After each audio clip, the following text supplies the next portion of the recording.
ያደረገኝማ ያው የመድብል ማዘን ነው። እንዳዘነልሽ በምን አወቅሽ? ሁሉንም ነገር እያወቀ ነው ዝም ያለኝ። ጭራሽ ደግሞ ገንዘብ ሰጠኝ። እናማ መድብል እንደዚህ ከራራልኝ ያው ብሩክም ትንሽም ብትሆን ይቅርታ ልብ ሊኖረው ይችላል። እኔ ይቅርታ አረግልሻል ብዬ አላስብም፣ ግን ሂጂና ይቅርታ ጠይቂው። ምክንያቱም ከዚህ በኋላ ችግር ውስጥ መግባትሽ ነው። ምን እንደምትይ ይገባኛል። ማን ያውቃል ብሩክ ይቅርታ ያደርግልኝ ይሆናል። እንደ ድሮአችን አንድ ቤት ውስጥ በፍቅር እንኖር ይሆናል።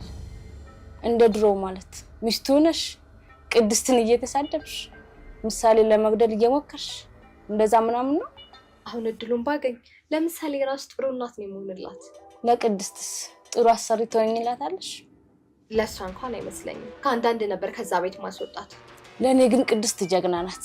ያን ሁሉ ችላ አልፋ አንቺን ከቤት እንድትወጪ አስደርጋ አሁን ግን የቤት እመቤት ሆናለች።